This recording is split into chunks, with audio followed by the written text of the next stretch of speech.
Bingo! FGS. OP! Yo, salut mes humains, c'est OP, j'espère que vous allez bien et bienvenue sur ma chaîne YouTube. Content de vous retrouver pour cette petite vidéo Paris Saint-Germain. Mais avant toute chose, on s'abonne à la chaîne si ce n'est toujours pas fait. La petite clochette à côté, on clique dessus pour les notifications, le référencement et on est carré. Ah là là là là, j'ai très bien pioncé cette nuit les gars. Je vous le dis, c'était... Quelle victoire hier, incroyable. Franchement... Ah là là là là là, j'ai beaucoup apprécié. Bref, bien entendu, vous le savez, en ce début de saison, il y a eu énormément de questionnements. Et à juste titre, hein, on va pas se mentir. Notamment sur le cas du coach. Le nouveau coach qui allait être mis en place. Alors, je le dis, hein, de toute façon, moi je suis pas quelqu'un qui se cache, j'assume. Oui, c'est vrai que pendant longtemps, j'ai pensé que Zidane venait. Hein, et on m'avait certifié que Zidane serait le nouveau coach du PSG. Je me suis fait avoir. Bon, bah, c'est comme ça, c'est la vie. On gagne ou on perd des fois, on a tort, on a raison, c'est comme ça. On m'avait certifié que Zidane viendrait, Zidane n'est pas venu. Alors, je pense sincèrement qu'il y a eu des vraies discussions entre le PSG et Zidane. Après, à ce qu'ils viennent, à ce que ça soit fait et tout, bon, ça c'était d'autres bails, tu vois, ça nous dépassait. On va pas se mentir. Et une semaine avant l'intronisation justement de Christophe Galtier, moi j'étais au courant déjà que Galtier venait. Alors le nom sortait, le nom flottait un petit peu, et si c'était lui, machin. Mais une semaine avant qu'il soit mis en place officiellement au Paris Saint-Germain en tant que nouveau coach, moi j'avais déjà eu l'info. Voilà, c'est une info qui avait circulé, peu importe. On m'avait dit c'est Galtier, poteau, voilà. Et à la surprise générale. J'en avais même parlé dans un space. On s'était gentiment foutu de ma gueule. Bon, après, c'est la vie, c'est comme ça, il faut accepter. Et c'est vrai que Galtier... alors moi, je n'ai pas critiqué Galtier, parce que je sais ce que vaut ce coach. Hein, on le connaît, en tout cas pour ceux qui suivent la Ligue 1 depuis longtemps. On sait ce qu'il vaut. Hein. On a vu son travail avec Saint-Etienne, on a vu son travail avec Lille, on a vu son travail avec Nice. Et aujourd'hui, on découvre son travail un peu plus avec le Paris Saint-Germain. Moi, Galtier, j'étais sceptique, c'était surtout par rapport au vestiaire. Tu vois, je me disais, voilà, il y a des grands joueurs, il y a des champions du monde. Champion du monde! Il y a des septuple ballons d'or, il y a des génies du ballon rond, bref, il y a de grands joueurs. Quelle est la façon dont il va gérer justement le vestiaire, etc., etc. Mais il y a une chose où j'étais sûr sur Galtier, c'était son côté humain. Sa façon de manager. C'est quelqu'un qui est très pédagogue. C'est quelqu'un qui parle énormément avec ses joueurs. C'est quelqu'un qui est à l'écoute de ses joueurs et à la disposition de ses joueurs. Et ça, j'étais sûr de moi déjà. Je savais que le côté humain, c'était quelque chose de beau et de grand chez Galtier.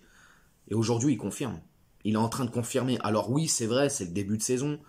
Y en a qui vont me dire ouais mais c'était Nantes, c'était Montpellier, c'était Clermont, c'était Lille. Oui mais Lille c'était une belle opposition hier. Hier on a eu affaire à une équipe qui joue au ballon. Et on a vu un PSG avec un nouvel état d'esprit. Il aura littéralement il a changé la carrosserie de ce Paris Saint-Germain, une carrosserie qui était cabossée la saison dernière. Et là il a tout remonté, il a tout remis à neuf, si je puis dire.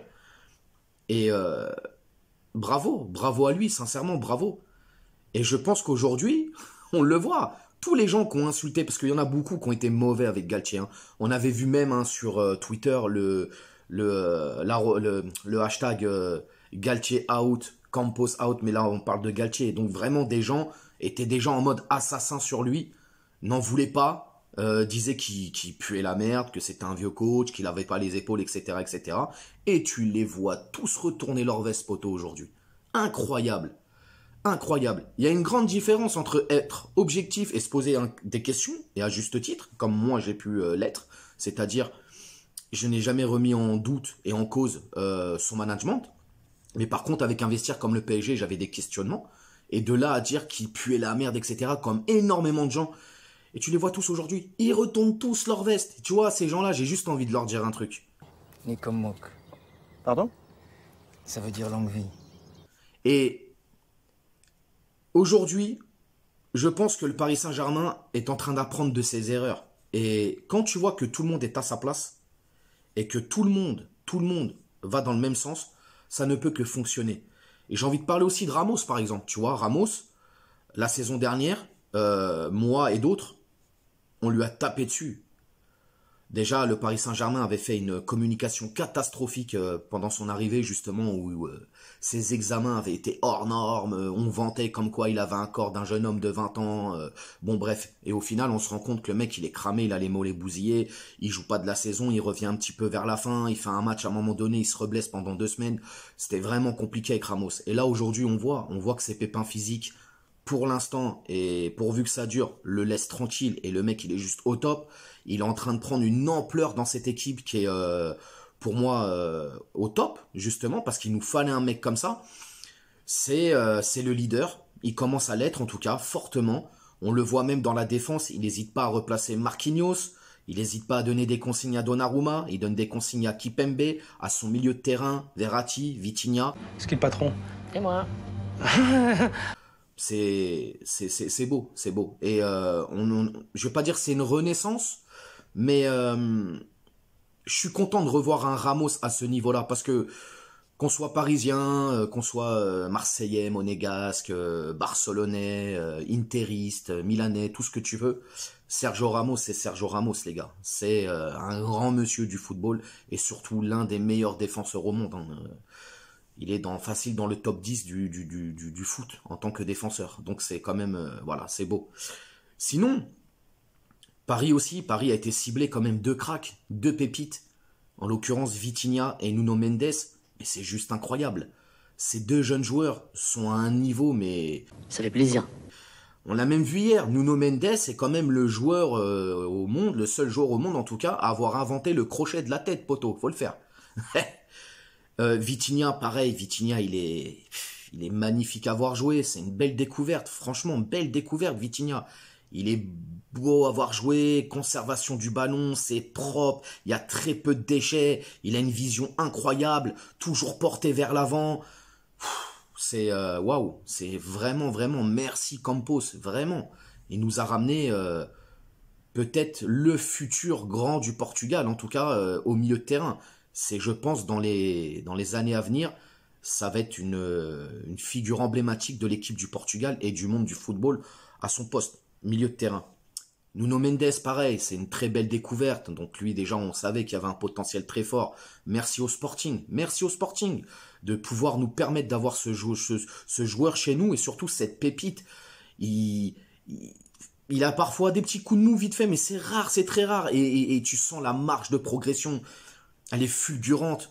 Il est là, il est assoiffé, il est jamais fatigué. Vous êtes fatigué. Il rechigne pas sur les efforts. Franchement, on a 2 belles pépites au Paris Saint-Germain, vraiment, vraiment. Et puis j'ai envie de m'étaler aussi sur ce trio. Mbappé, Neymar, Messi. Oui, c'est normal, les égos...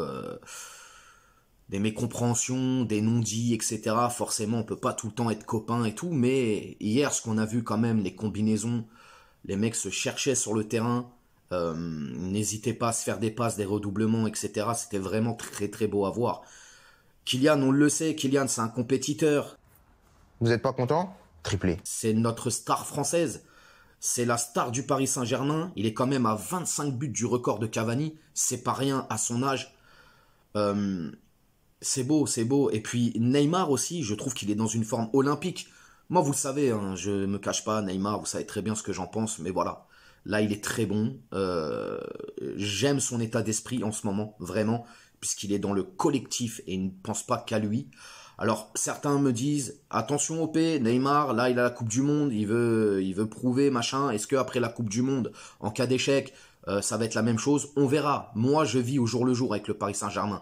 J'ai arrêté depuis fort longtemps de me projeter avec cette équipe. Parce que les désillusions, la tristesse, la colère, l'incompréhension de beaucoup de choses. Mais voilà, pour l'instant, on juge sur le présent et Neymar est très très bon. Et puis Messi, Messi, c'est le jour et la nuit. Le jour et la nuit avec la saison dernière et cette saison-là aujourd'hui. Il est juste incroyable, c'est un génie. Alors même si je suis plus team CR7 que team Messi, mais force est de constater ce qu'il fait là maintenant depuis le début de saison, c'est du très très haut niveau. C'est du Messi quoi. Alors oui, c'est pas le Messi qu'on a connu dans sa jeunesse, ou il y a quelques années encore. mais c'est du grand Messi, c'est beau. Comme hier sur ce premier but là, au bout d'une minute, où tout le génie du joueur en fait, la balle, pouf, direct portée vers l'avant. Oh la dinguerie! La profondeur qui lance Mbappé, c'est juste incroyable. Alors c'était une combinaison qui avait été travaillée à l'entraînement, je crois, mais la réussir du premier coup comme ça, et surtout cette passe, il n'y a que lui qui peut faire des choses comme ça. Les trois, je pense les trois, j'espère en tout cas, qu'ils vont faire de belles choses cette saison. Le Paris Saint-Germain mérite, vraiment mérite.